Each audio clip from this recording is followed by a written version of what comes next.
IPL 19వ season ఇవాటి నుంచే మొదలవుతుంది. ఆరంభ మ్యాచ్లో defending champion Royal Challengers Bengaluru, Sunrisers Hyderabad తలపడిపోతున్నాయి.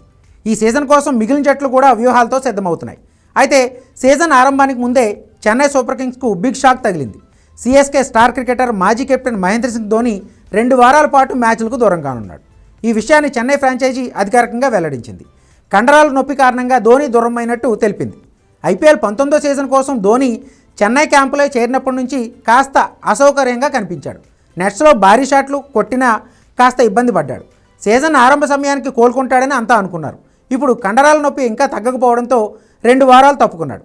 దీంతో చెన్నై సూపర్ కింగ్స్ తొలి 4 మ్యాచ్లకు ధోని అందుబాటులో ఉండడు. అతని స్థానంలో సంజు శాంసన్ కీపింగ్ బాధ్యతలు తీసుకునే అవకాశాలు ఉన్నాయి. సంజును చెన్నై ఫ్రాంచైజీ ట్రేడింగ్లో జడేజా, శామ్ కర్ల్ని ఇచ్చేసి తీసుకుంది. అయితే ఉర్విల్ పటేల్ రూపంలో మరో యువ వికెట్ కీపర్ కూడా చెన్నై జట్టులో అందుబాటులో ఉన్నాడు. సంజు, ఉర్విల్లో ఒకరికి కీపింగ్ బాధ్యతలు దక్కొచ్చు. ఇదిలా ఉంటే ధోని దూరం అవడం అభిమానులకు కాస్త నిరాశకు గురి చేసింది.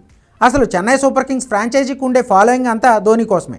ఏకంగా 5 సార్లు సిఎస్కేను ఛాంపియన్గా నిలబెట్టిన ధోని వయసు పెరిగిన ఫ్యాన్స్ కోసమే ఐపీఎల్లో కొనసాగుతున్నాడు. గత 3-4 సీజన్లుగా రిటైర్ అవుతాడని వార్తలు వచ్చినా వాటిని కొట్టిపారేస్తున్నాడు.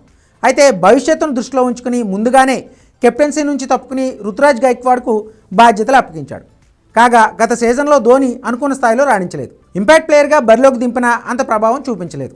మునుపటి ధోనిలాగా ఆ తరహా విధ్వంసకర ఇన్నింగ్స్లు ఆడలేకపోతున్నాడు. అయితే మైదానంలో అతను ఉంటే మాత్రం వ్యూహాల పరంగా సిఎస్కేకు కలిసి వస్తుంది. ఇప్పుడు ధోని లేకపోవడం ఖచ్చితంగా చెన్నైకి ఎదురు దెబ్బగానే చెప్పాలి. కండరాల నొప్పి నుంచి కోలుకున్న వెంటనే అతను జట్టుతో కలుస్తాడని సిఎస్కే ఫ్రాంచైజీ తెలిపింది. ధోని త్వరగా కోలుకోవాలని ఆకాంక్షిస్తూ ట్వీట్ చేసింది.